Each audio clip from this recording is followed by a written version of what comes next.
welcome back to another episode of the Mining and Markets podcast hosted by Synergy Capital. Joining me today is Max Sali, the founder and head of corporate development at Monumental Energy, which trades on the venture exchange under their new symbol MNRG and on the OTC under symbol MNRF. Max, how are you today? I'm good. I'm in Calgary here in our partner's office, Lithium Chile's office, trying to work on a few things here, and it's freezing cold, but that's not the point of travel. The point of travel is to work, so that's why I'm here. Awesome. Let's jump right into it. I think I previously had the former CEO on the show maybe about a year ago, so some of the listeners are familiar with the story back then. Let's talk about the recent name change and the reasoning behind it. You know, we had a rare earth project, and things didn't work out quite as well as we thought. We've had a management change since then, and I guess as the largest shareholder, I really felt that we needed to focus more on different energy alternatives.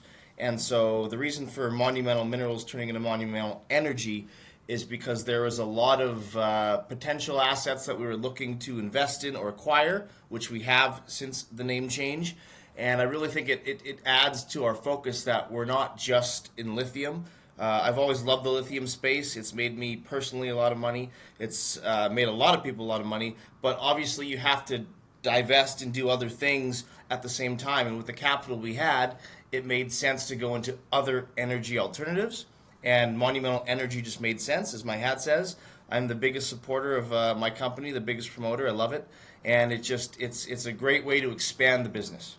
Okay, and let's talk a little bit about the management shift. I know we have a new CEO. Why don't you talk a little bit about that? Yeah, so Michelle DeCecco is absolutely phenomenal. She was a director of our company. She's the COO of Lithium Chile, which is our partner, a much larger partner. And it's been fantastic working with her. She's a people person. She's got an MBA, very smart. She's in the office next door to me right now. But just having kind of a different mind shift when it comes to like how things are done has really benefited the company. If you look at the stock chart, over the last 2 months, it's way up. Obviously, I'd like to see it higher as the biggest shareholder, and working on that.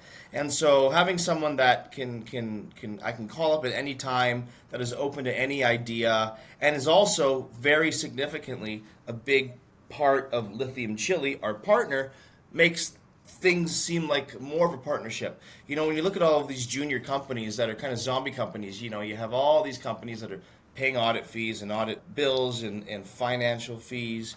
It's like it makes sense to have people on the same side working together, and eventually that could lead to mergers. And that's what I like, is when you have two people with two companies that could potentially come together and make it one.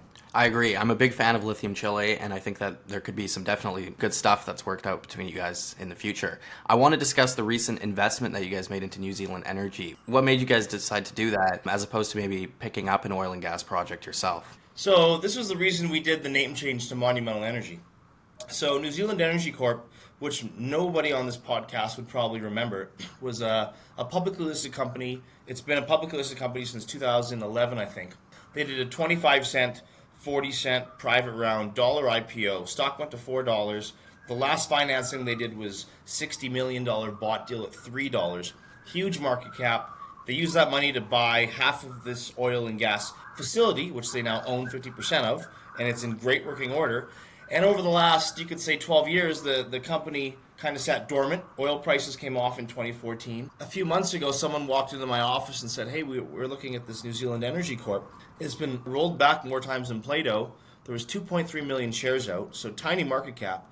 You own 50% of a $100 million production facility that's working, so you're getting no value for that. You're fully permitted for drilling oil and gas wells, and all of that oil and gas gets sold directly to market in New Zealand. And so the new CEO, Frank Jacobs, we did a financing where we participated. We got cut back because the order book was so big. Personally put in $800,000 of his own money. And I always have a thing, when the guy running the show has a big investment, then I will invest.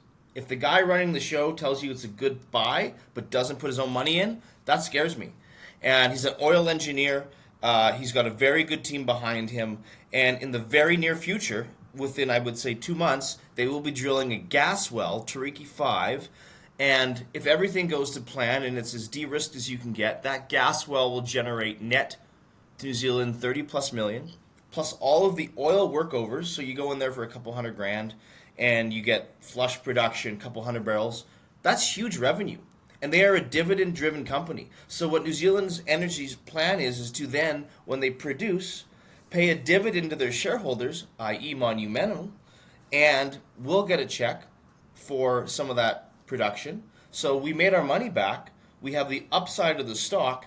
And not only that, but being a partner with them, there's so much potential for us to potentially do a farm-in agreement with some oil and gas wells and generate our own production, which means I don't have to go to you for money. So it made sense. It's almost too good to believe, but so far everything's been working out, and I think everyone will see in the next week or so there'll be a new deck for New Zealand Energy. There's a lot of things coming, and I've been so impressed with the management that I can't wait to invest more money in the company. And it benefits Monumental significantly.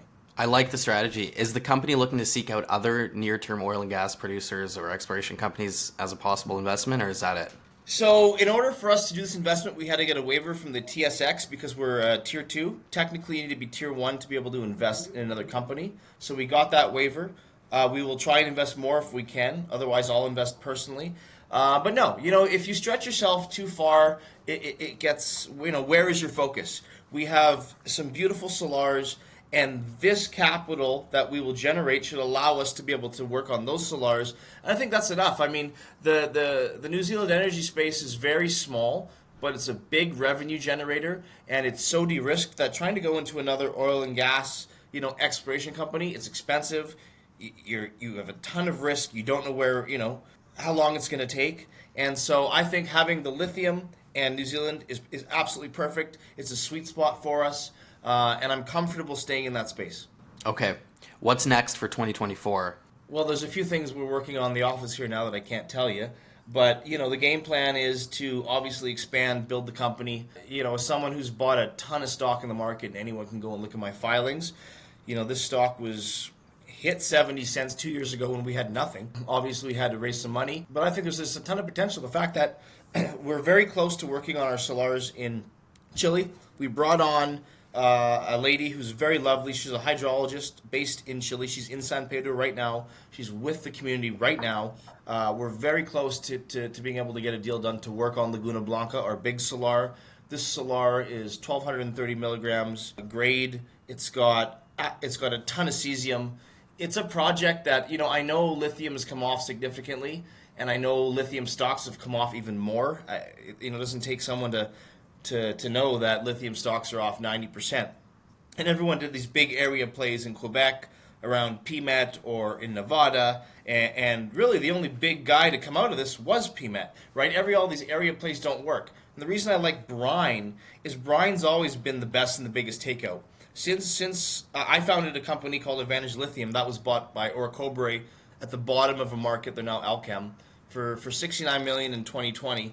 If you had held on to your stock, the value of that takeover would have been about $400 million at the peak. And so, when you look at Brine, you look at the takeouts, started with Lithium X, and then you got Millennial Lithium, and then Neo Lithium, and then Alpha Lithium recently. They're all Brine. They're not hard rock.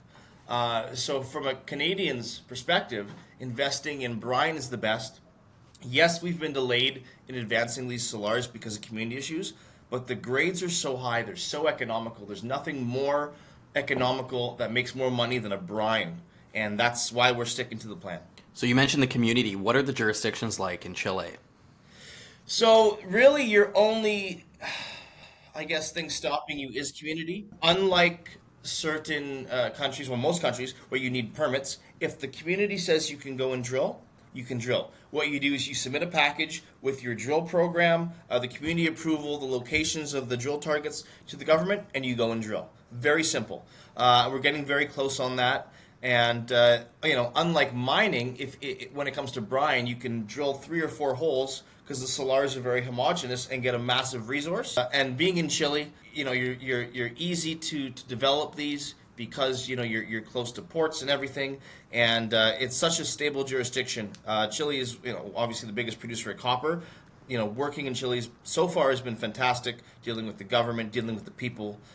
In South America, I would say it's a tier 1 country. Awesome. Okay, and just to wrap up, Max, can you talk a little bit about the share structure and the cash position? 58 million shares out. I'm the largest shareholder. I know I can tell you where 90% of the stock is. Obviously, we've had some volume recently, which is great. I'm happy that retail is participating. Our cash position as of last reporting financials is about 3.4 million. But there's a few things in the works that could generate us more revenue. Again, I can't speak about that. But, just to wrap up too, I want to say that, I'm very passionate about what I do. If this doesn't work, I don't do well, and that's not what I'm about. So, people that want to participate want to know that the person running this business also has significant skin in the game, and that's what I do. This is not a salary job. I spend all my money buying stock. This will work because there's no other option. Great. Thank you so much for your time today, Max. Thank you so much, Aleem.